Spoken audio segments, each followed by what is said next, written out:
So, One Piece East Blue. With me, I have Ted, he's a good friend of mine, and he recently just started watching One Piece, so he's more recent than me, right, Ted? Yes.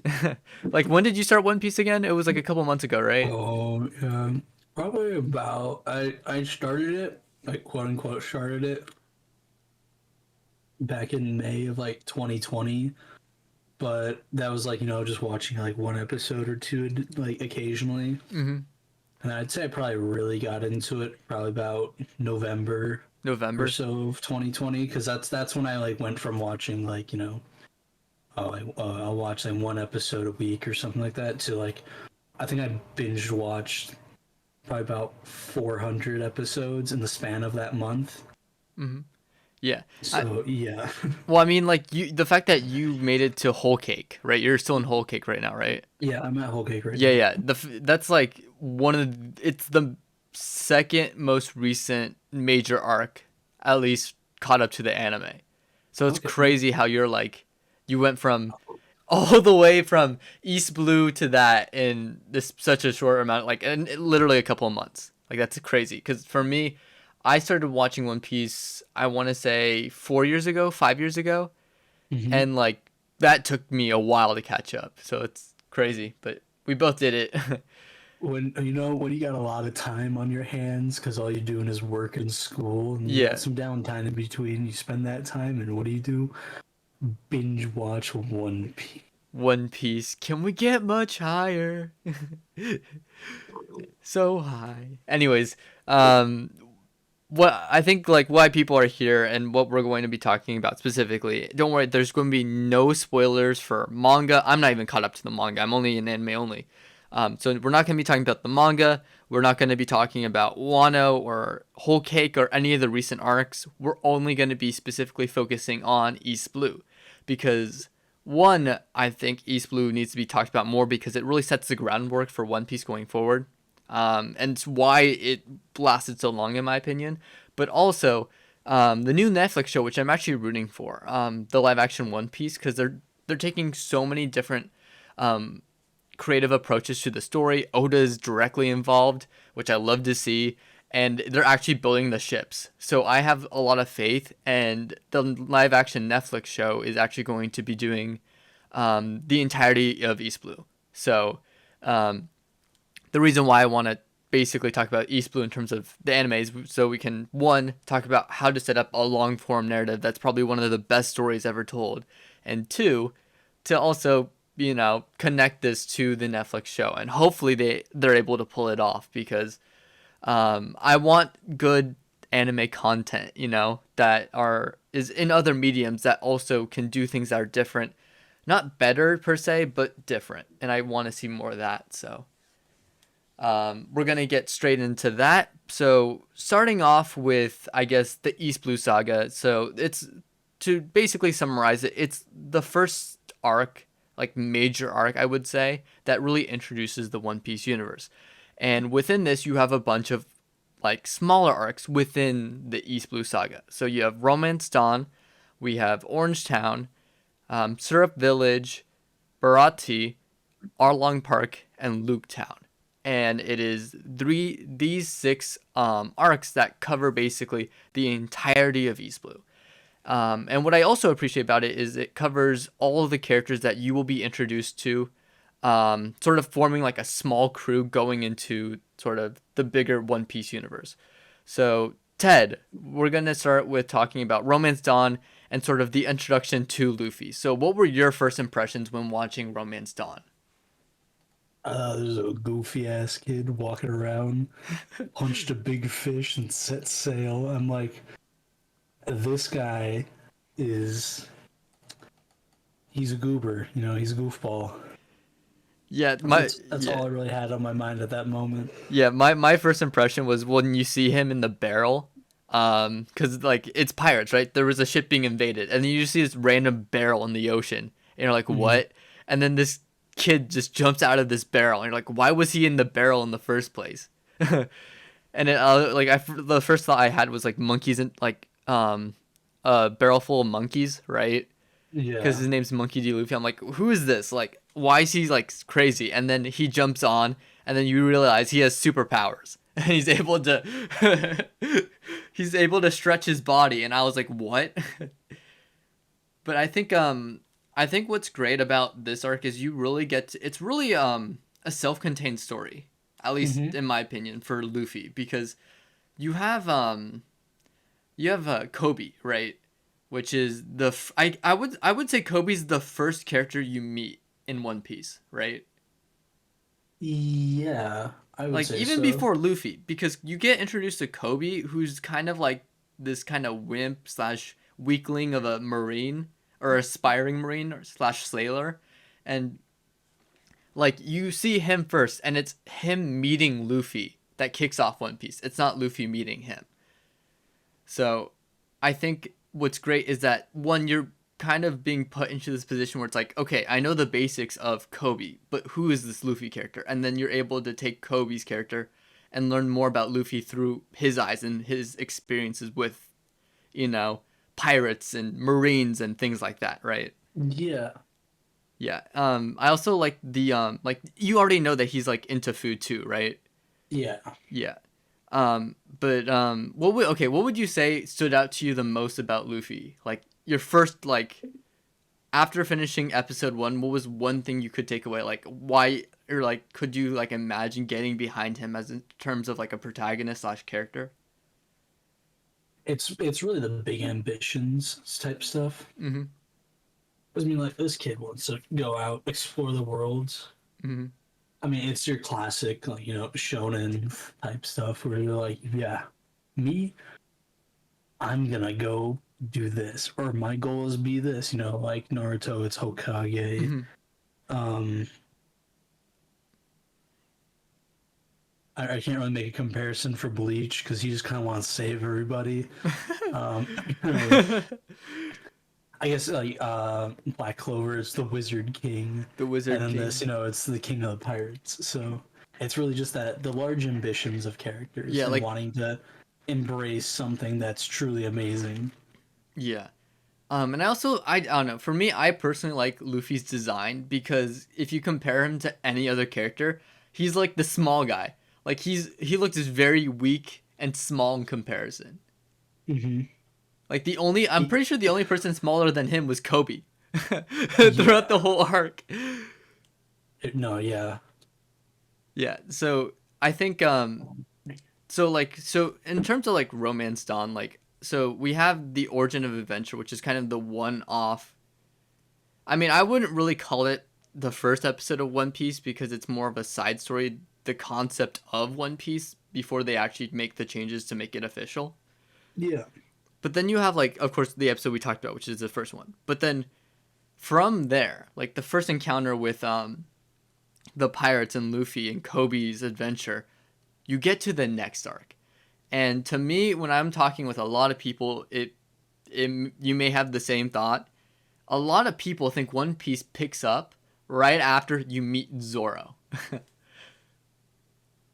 I would definitely say so. I think that because, like, don't get me wrong, Luffy, great character Luffy is, but Yeah.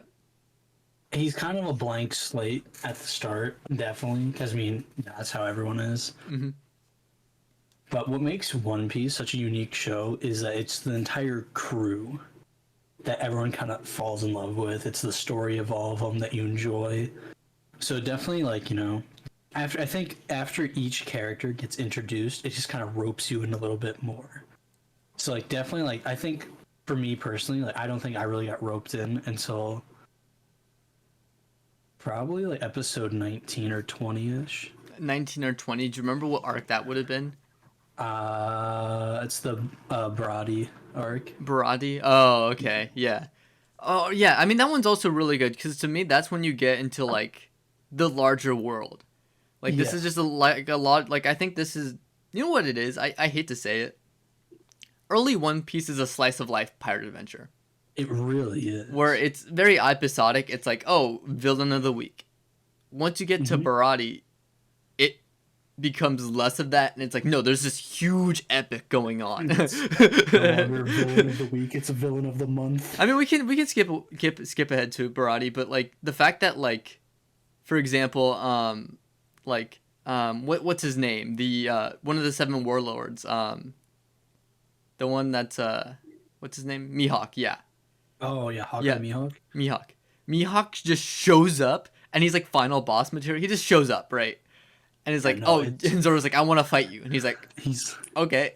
it's like I know that guy. Yeah, you're really strong, but guess what? I'm gonna be the best. And then he just nearly dies.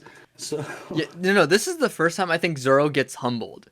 Like, it is. yeah, because like every other time he's on par or easily beats like enemies, but then he's Mhm. like, oh, I'm gonna face you, and then he gets his ass kicked.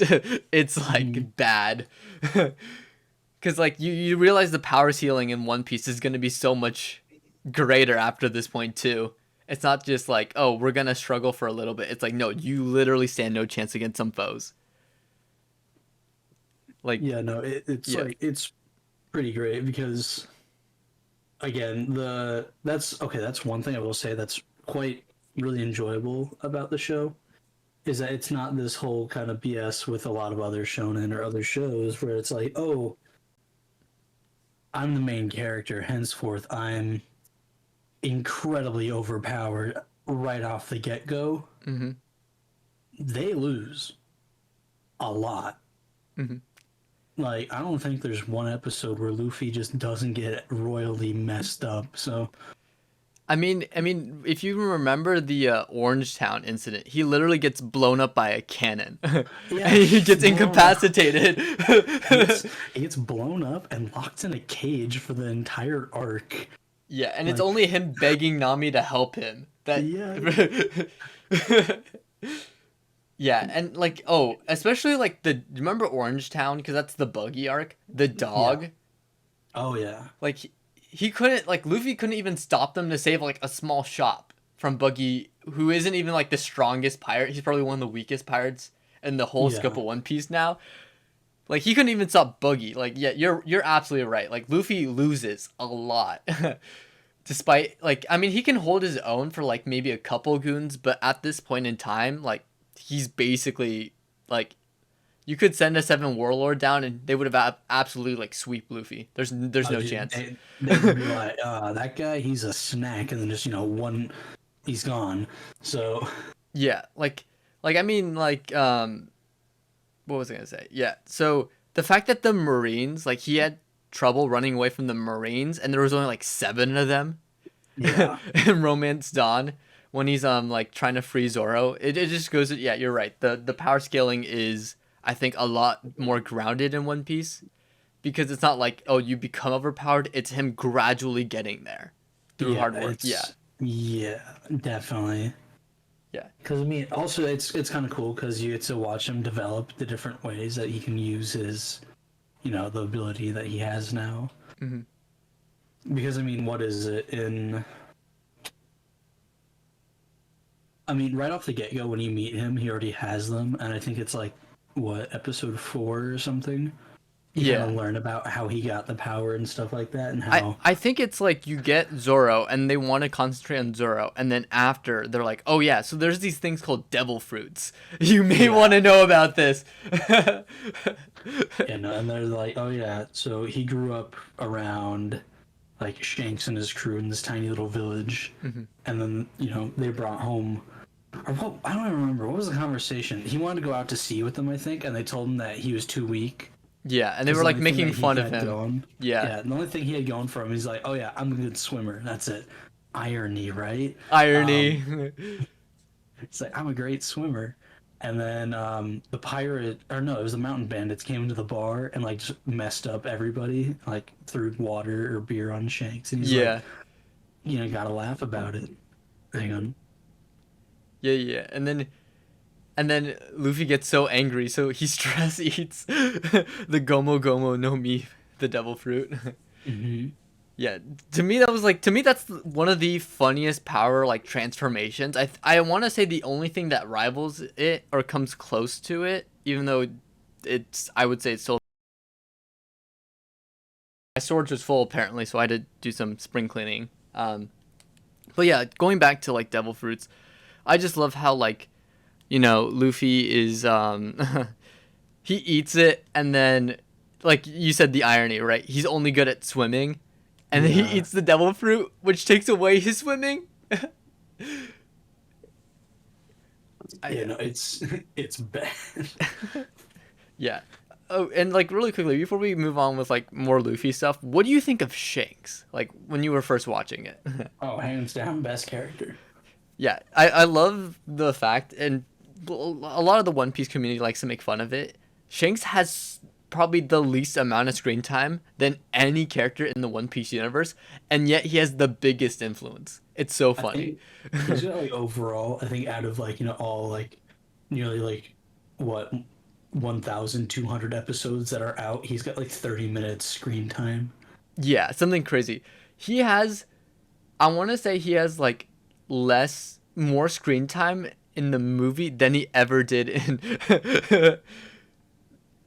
I think, than like any episode in One Piece. It's crazy. Yeah, yeah, seriously, because in the movie he has like at least 7 minutes. Yeah. Well, and I'm also counting like a lot of the things you see of Shanks are like repeats slash same Yeah, scenes redrawn, so you can't really yeah. count it as more screen time with him New because it's all new content. It's all it's reused. all reused. Yeah. But yeah, I think Shanks, to me, what stood out with me with Shanks is the fact that he was like so overpowered. Like you would see him and you already know he could probably like deck end everyone in the room, right? But the fact that he got treated that way and he's like like laugh it off, that just shows how in depth this character is. And then you Hmm. definitely see it with the Sea King when it comes in and tries to eat Luffy, and then Yeah, I Shanks mean, like saves him. Yeah, he just stares at it and it runs away. yeah. I mean, like that happens. You're like, this man means business. Yeah, and the fact that he lost his arm and he's like not crying or flinching in pain, he's just trying to comfort Luffy because Luffy's like blaming himself for what happened, Mhm. right? Well, because I mean, he literally said he's like, oh, an arm's just an arm. I have another one, but you only have one friend. A friend's not replaceable. An arm is. Yeah, yeah, and oh my gosh, I just love Shanks. I think Shanks is, to me, he's one of the best mentors in all of anime, I and would agree. So yeah, because like to me he's like the perfect foot. Like one, he is in a powerful position, right? Two, like he encourages the protagonist to get better but also doesn't like lower himself to be there. He's like if you want to succeed in life you have to surpass me and take my yeah, hat as a sign of this. yeah. He's like, take my hat, and when you think that you're like an equal or stronger than me, come back to me. Hmm. Bring me back my hat. Hmm. It's like, damn. Yeah. And then of course he leaves and you're like, and then you realize like his whole goal now. Luffy, I think what makes Luffy great too is it actually is like very realistic because it's like, sure, he has ambitions like a lot of anime protagonists to become the best, right? Like what Yeah, you were saying, right? But what I think makes Luffy stand out the most is he gets this pep talk when he's super young by yeah. He's like Shanks. 8 years old or So he something like has a that. lot of time to process this while he's stuck, you know? Hmm. When he's like stuck in the Fusha village, right? Because that's what the small Yeah, port's called. Like he's stuck there. So the fact that he has all this time to grow and like his ambitions just growing with that, like I think that ties into his character and why he's the way he is, hmm, especially with his powers too, because he had time to kind of develop with that too. But yeah, I think like moving on to I think I want to skip ahead to sort of Luffy's encounter with the Syrup Village arc with or the Gecko Islands, which is Usopp's arc. yeah, Um, I actually think, to me, I thought the villain for that, like the plot twist, was actually pretty good. With the Black Cat yeah. pirates, because like you had this instance where it's like someone who always lied versus someone who always told the truth, and when the roles are like reversed, it hurts um because like one, Usopp is being berated for everything. I mean, it's kind of karma because he's been like saying lies all his life. So when it actually Mhm. happens, he's like, "Oh crap, I have to tell everyone," and no one believes him. But also the Yeah. fact that Kuro, like, he's the captain of the Black Cats, and the fact that he betrays everyone, and it basically does so much psychological damage to Usopp, I thought was really well handled. I mean, like, yeah, because his entire goal was just to go in, wipe out, what's her name? The, the sick Kaya, girl, Kaya, Kaya, yeah. yeah, yeah. He's like, I'm gonna take her fortune, get everyone else, and then dip, go back to my pirate adventure. Hmm. But, Yeah. you had, your boy Usopp step in. He's like, hey, he's actually evil. He's not cool. Yeah. I mean, what I also really love about this part is this is the first time. I mean, other times you kind of got Luffy being injured, but like really damaged because they had claws, right? And he's actually being torn apart for Yeah. Luffy. You actually feel that, I think, starting here. And you think, "Oh, that was awful." Then you get to Barati after and it gets much worse. Oh yeah. Much worse for Luffy. But I think this is the start of where you start to get like more like the villains are becoming more powerful, therefore the damage they inflict upon you is gonna increase in Mm-hmm. scale, right? Like you're not just gonna be like knocked out for a little bit, you're actually gonna get like physically deformed. Yeah, no, this is like when they actually started animating on like, oh, hey, he got pretty messed up, so we should like put some bandages and stuff on him instead of like, oh yeah, he sat down for 5 minutes, he's good now. Yeah. Yeah, and I also like how this actually like I think people were kind of annoyed by Usopp at first, like specifically like early on, and it was Yeah, I think this arc cuz he's just annoying. Let's be honest, he's annoying cuz he he's is. always whining and screaming and he's telling lies and deceiving people. But like by the end, I at least personally, I thought he actually came around and grew, that meme where it's like grow to become a better person. Hmm. That Usopp did that, and I think what was even better too is like a lot of people felt like this arc may have been slowing down One Piece. Right after that arc, you had the payoff with the Going Merry, and so to me, Yeah, I'm like, you know what? Sure, you might have felt like this arc dragged on, but now they have their ship, so it was worth it. Like it actually yeah, contributed to the story, right? Um, I definitely think that, at least for me personally, Usopp is he's not like in the beginning. Yeah, I definitely thought he was like really annoying. I think he kind of really came along though, which I feel like majority of people would agree at Water 7.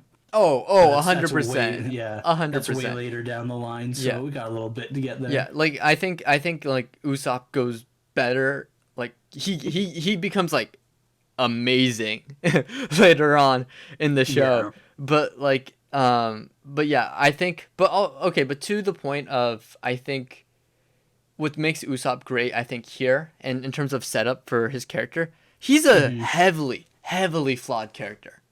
Oh yeah. And so what I love about it is the show's like, okay, yes, we know that. So we're going to help him grow. And that's what happens Yeah. over the course of the show, and it does a lot. And I think it's like you could say the same thing with Nami too. Like, Hmm. because Nami, you actually get introduced to Nami in episode 1, but she kind of is like in the background, right? Thieving and Yeah. stealing gold and stuff. And then you get to like Orange Town, and she becomes more prominent, and she eventually joins on, right? Yeah. Reluctantly because of like what happens. Well, she's joining on for her own ambitions. Yeah, and I think you go and then you have so it's great. So you get introduced to her since the beginning, from the get go, but you don't really delve into her character until Arlong Park, which was probably one of the I think it was actually one of my personal favorite arcs, Oh just yeah, no, because definitely. okay the scene where she's crying and she's literally gashing her like arm out with a knife, right? Trying to get rid of the tattoos, right? Yeah. And like the fact that she was doing that and then Luffy's like knock it off and then he puts down the hat on her and all of the boys just walk. It's you get the iconic scene of the four dudes just walking straight up. Straight to Arlong Park to Yeah, to make him pay. I'd also say Arlong's probably one of my favorite, just because that's when they started introducing the Hawaiian shirts for Oh, characters to wear, yes. and they made it kind of like a sticking theme of just everybody kind of wears Hawaiian shirts throughout. Yeah. Oh my gosh, yes. And then I don't know, and I also love how like Arlong will I love his nose too.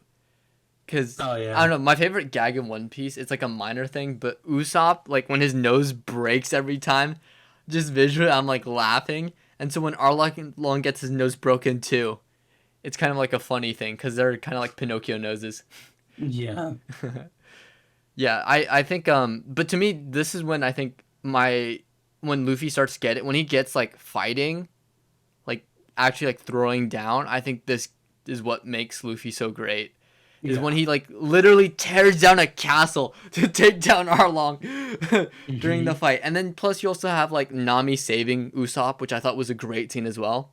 It was a Yeah. dark scene. Like this is where it gets actually dark, I think, in One Piece. Oh yeah, no, definitely. Cuz you hear about it, I think like up until this point, you hear like these like you hear about bad things that are happening, like with Usopp, right?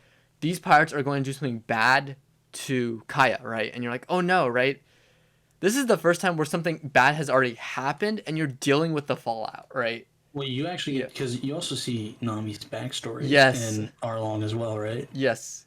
Yeah, so it's not only that, but they actually, a lot of shows don't do this very often, but they flat out just showed an on-screen execution.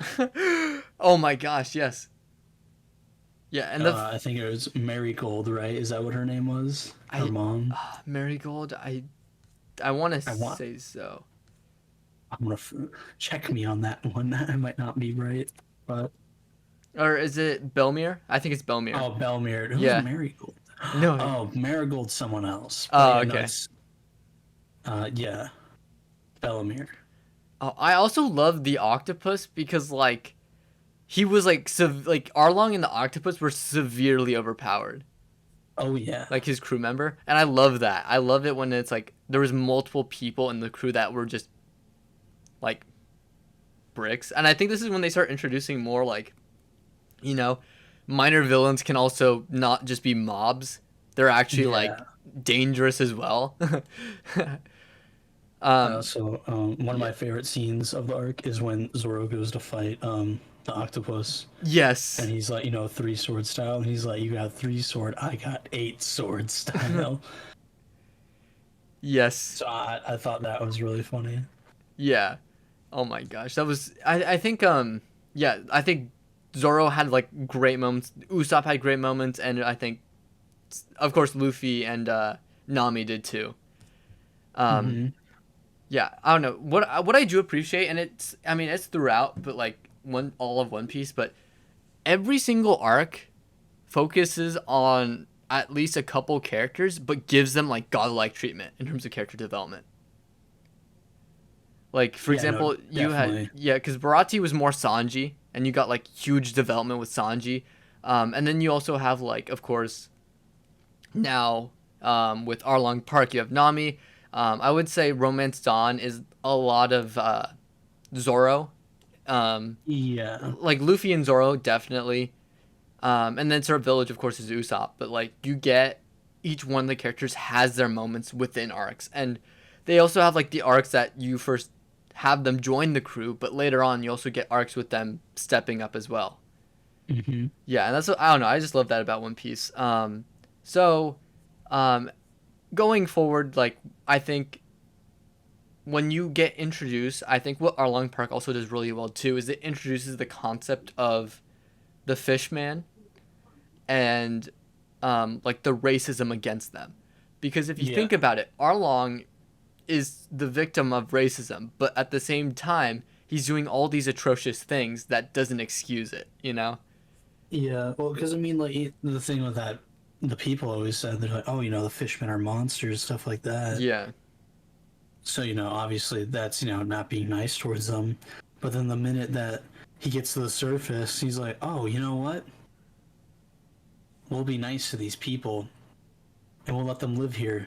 But in exchange, you have to pay us money. And if you can't pay us money, we're gonna kill you. It's like, huh. Yeah, that's a little extreme, like extreme landlord. But I It's like, think yeah. you gotta meet ends meet. Otherwise, you don't get to live. Otherwise, you don't get to live. Yeah, it's crazy. And I think what's like even like I don't know more fascinating to me is the fact that like you see like you get like a bad impression of the fishmen, but later on, they're able to expand more. Like the people you met before were bad people, but the people you meet Yeah. later on, they're much much different from what you've been imagining, and that's what I love about One Piece is that they'll introduce concepts and explore them later on. You know. Well, it's like, because it's the whole thing of don't let one experience kind of ruin the whole group for you. Yeah, exactly. And I mean, you saw both sides too. It's like, yeah, the people were being oppressed by the fishmen, but then also the fishmen were being oppressed by the people. So Yeah. it's like there's like two different scenarios going on. But yeah, I think Arlong Park was probably one of my favorites just because of all the like to me this is when it gets One Piece gets serious. Hmm. And although I think Town, or the Pole Star Islands arc, this is like the last one before the Grand Line. I think it's Yeah. good. I just think it isn't as great as Arlong, because you don't have that emotional tension, but you have a lot of cool things they introduce. Yeah, because I think in Logtown or Lugetown, whatever it's Or called, Logtown, Town, whatever.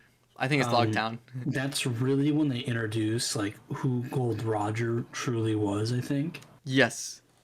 that's when you really like get to hear about the true ambitions of everybody, what really is going on at sea, stuff like that, and it's really interesting. Hmm. Yeah, and you also had I think well one you had everyone converging, and I think every major player in One Piece 2 just coming back. Um, like you got introduced to like for example like Luffy's dad who's a big player in Town. You had sort of Smoker, the big marine that's kind of like a well-known name within the community of the Navy. um, in this town you have of course the One Piece pirates. You had the buggy coming after them as well. So there's so many different things going on, that really I think this show does great is that it has what it has Logtown do really well is introduce the Grand Line and give you the perfect transition into a bigger world, but also a more dangerous world. Because you only get glimpses of that with sort of the villains that come out of the Grand Line. Now you're really getting there. I mean, you got it with Mihawk, but now you have more of that going, hinting at something bigger on the Grand Line.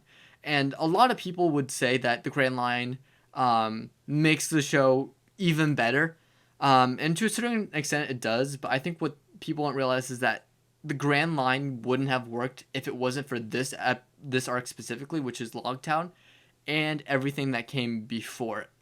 Um, like you had, for example, you got more of the Zoro's sword quest. He saw more of the swords that he's been looking for because he wants to collect all seven.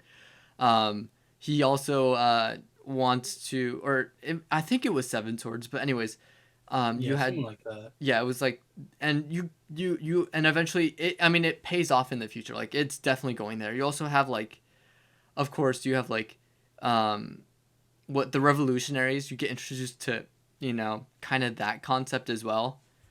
Um, yeah, I love this arc, but overall, I think mine personal favorite. Yours might be different, Ted, but it has to be Arlong Park for me, just because of just the emotional stakes there. Even though this arc is really good and it's a really good closing.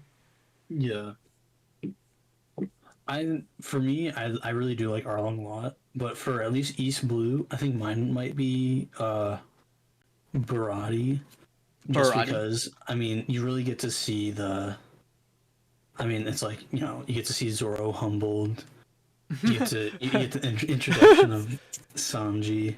and Yeah. you get to hear about his goals and ambitions, stuff like that. Yeah. Yeah. I mean, I would say to me, Barati's a close second, but it's definitely interchangeable based on how I'm feeling. But like when I'm Yeah. thinking about Arlong Park, there was just so many. Like this was like a holy shit moment for me. Was when Hmm. Luffy's like let me handle it. That and like everyone, all the rest of the crew went to Arlong Park. That was to me that was one of my favorite all time favorite moments in One Piece, like to this day. So I don't know. I personally just rank Arlong Park the best because even though it's so interchangeable, I have to give it to just the emotional moments. But Barati's also very good too because you have Mihawk and Sanji. I think Sanji has probably the best backstory in terms of shock factor Yeah. because because the start like the whole starvation thing was like so well done, right? With the chef, right? Yeah. No, where you get to meet I keep on blanking on Zeph. Zeph, yeah, Yeah, you get to learn his whole backstory about how he was kind of a stowaway on the ship, or no, it was the pirates raided another ship, and that was the one he was on. And he went up to him. He's like, why do you have the right to do this and go away? Of course, gets kicked, goes overboard, yeah, and then Zeph kind of has that feeling of responsibility, so he goes in and saves the kid. But yeah. it's the whole, I think that's the thing that I like about those two characters is it really shows the chivalry, that can exist in people. It can show the selflessness that people truly can have. Even though they're pirates, it's Yeah. ironic. Yeah, and I'm actually reading this right now. Apparently, so Sanji was like, so like so he splits the rations, right? And so Hmm. Sanji's upset because he gets the bigger one. So Sanji eats it all and is starving, right? And so he tries to steal Zeph's food, and then he realizes it's all gold. But I'm also reading. Apparently, the reason why Zeph was missing his leg is because he cut it off and was eating it to survive. Yeah, I think that's what it was in the comic because in the In the anime, anime, it just he that's how he lost his leg saving him. yeah. But in the manga, it was implied that he ate his leg to survive. Damn, the more you know. That I'm like, there's I didn't remember that from the anime, but yeah, that's so metal though. Cutting off Yeah, your dude. leg just to make sure some kid you just saved gets enough to eat. Like I think Zeph is also one of my favorite mentors too with Shanks, just in terms of like Hmm. I mean that's why I think Sanji is so great of a character. Is like as much as he like loves women a little too much, the Yeah. one thing he won't cross is wasting food, and it's based on that personal experience with you know He won't cross the disrespect of women and food waste. and food waste, but everything else is on the table. Oh yeah, dude. But yeah, no, you're right. I think Barati has like a lot of great moments too. I think when the ship was being destroyed too, when Zeph's ship was being destroyed with explosions and stuff, I was hurt. Yeah. That hurt me No, a that little bit. sucked because I mean, like, that was his dream, and that's why he kind of stopped. I mean, because first of all, he lost his leg, and Yeah. his overall goal was, I want to create the first sea restaurant out there, Yeah. and that's what Barty was the sea restaurant, and then watching it be destroyed by I don't remember the name of the pirates, but It basically the was. invaders. Uh, Give me a sec. I want to say the pirates were the Krieg pirates. I think. The Krieg pirates, yeah, you're right. Yeah, the Krieg pirates. Yeah, which I thought they were great too. Like overall, I would say. Would you say East Blue was a really like did its job of setting up Yeah, no, One it's Piece? a great start. I Yeah. think that overall, it's a very good start to what how long of a series this is. Because I mean, it doesn't zoom through like the stepping stones that you want to lay down, but it also isn't terribly paced. And that's going to be my main issue with a lot of shows that are coming out today. Where I think of the best example of this, hate me all you want, but the slime show, Oh, really? you don't get into the plot. Anything interesting happens until episode 8. Hmm. Why should I sit around for 8 episodes watching this boy eat like grass and then become something cool? That's just, I think that's kind of boring. That's the thing I liked about the show, is that the action, the story, everything is instant. Where episode 1, he tells you, I'm gonna do this, I'm setting off. Episode 2, he finds a new friend. 3, he has a new crew member. 4, I think 4 is his backstory. Episode 5, 2 new crew members. I mean, and it just keeps stacking up, piling on. You know, Hmm. it's really just all this build up, and quite frankly, there's a lot of build up for a lot of really great things. So, Yeah, and I think you're right because like a lot of shows now, I mean I personally love it because I have low standards in terms of what I like, uh, but you already know this. But yeah, but like you're right because it's like you'll have shows that will just immediately jump in with them already being overpowered, or hmm, they'll be getting overpowered within the span of the 3 episodes, right? yeah, But like this one, it takes its time to grow, and there's very very few shows. The one that I can remember that is actually really good at that in terms of like the same setup as One Piece is actually Dragon Quest. I started watching that the reboot recently, and it's really good yeah. because again, it's you know what they do? Kid is on this island isolated. Conflict comes in. He struggles but manages to win, but he's not overpowered. And the way he gets overpowered is by getting friends along the way. Hmm. I'm like, that's the One Piece formula. It's just take your time. Take all of the Yeah. time you need. So, I think, yeah, I think One Piece is very unique with that, and there's only very few shows that emulate that because I guess it's a commitment. People are scared that people will lose interest, but I think what One Piece looked in terms of storytelling, they looked more long term, and it definitely paid off than a lot of shows who are looking just for like, I need to wrap this up within like 3 seasons or 4 seasons or whatever, you know? Yeah, definitely. Yeah. But any closing thoughts, Ted? You know what? Go watch One Piece. I mean, it's good. The East Blue, a lot of people, I mean, talking to a lot of people, they're like, oh, yeah, it's all right. But, for a starting arc, I'd say it's better than probably about 90% of shows out there. And once you truly get to it and meet more characters, you get hooked and you'll keep watching it. So, Hmm. Yeah, and I think One Piece is great because as you keep watching, it just gets better and better. Like it it's keeps, I mean, more yeah, characters. Also, East Blue does a really good job of really introducing, the world that they have. yes. Because, I mean, just for what, like a 50 episode thing, they go to like 4 different islands in that span. And it doesn't feel rushed. It doesn't feel rushed because, each island they take time doing whatever the goal objective is and then on to the next one. It's really good. It's quite enjoyable and it makes you want to sail the 7 seas. So, We gotta go find that One Piece. Did you hear the news? Japan found all those unnamed islands.